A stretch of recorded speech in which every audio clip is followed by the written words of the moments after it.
develop a certain culture here, and it's a work in progress right now. And but the kids are responding. The attitude's been good. Their effort's been good, and we'll find out where we are in about 2 days.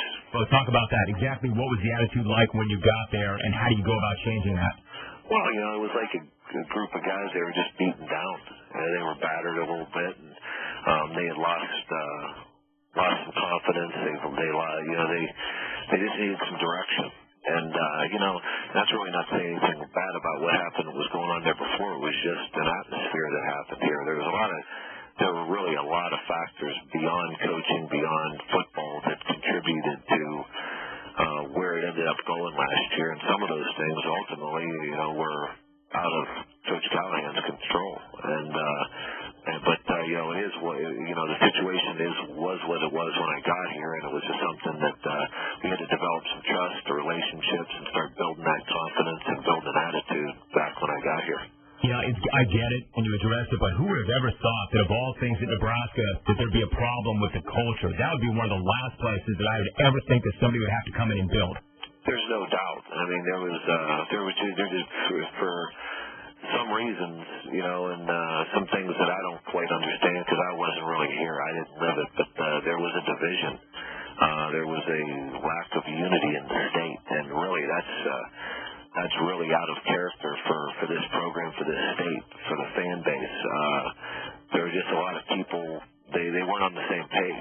The things that makes this place unique is that culture, that attitude of one big family really throughout the state, is as far as how they rally around the program. But somehow that went away, and that's something that we needed to bring back, and we've worked hard to try and bring back. I mean, Bill, one thing for them to ask you to come in and help fix that defense, quite another for them to ask you to come in and repair a fractured state.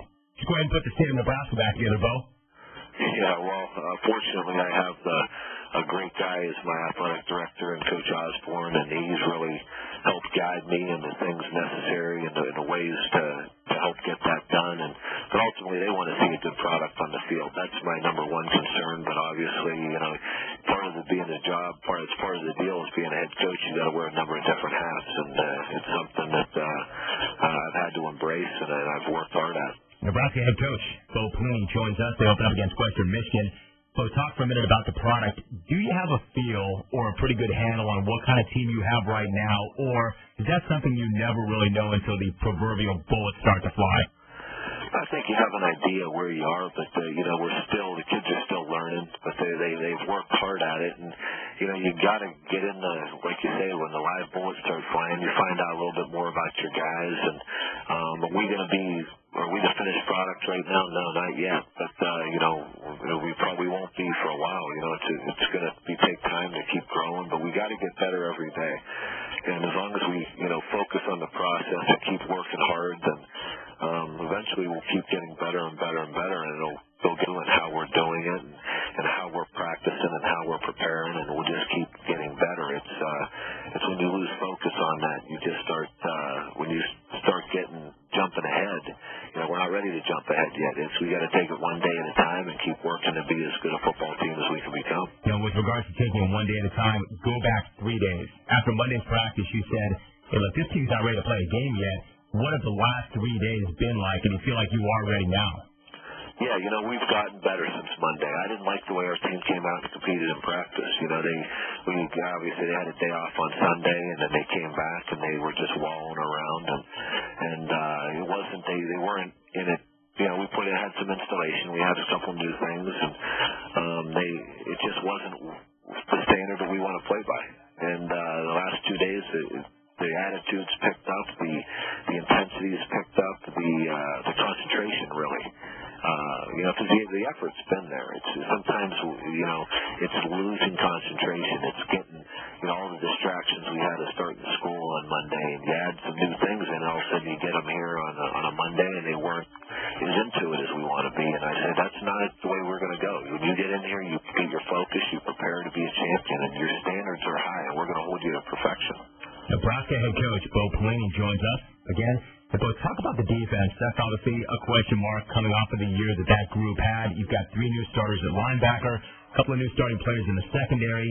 Any sense of how much better the defense is right now as compared to when the season ended, or is it? right now. Our guys are learning. They're growing. They're really starting to understand what the concepts and the things we're asking them to do. And the effort's there. They're playing hard. And I think they'll play physical, and we've had a chance to play against an offense who I think is, our offense is outstanding. And we went ones-on-ones the whole camp up until, and really have still done some more of that this week. And so that has made us better. But they're growing, and there's still too many mistakes being made, I'll be honest with you. But that's to be expected at this point, and I see it getting better every day. And that's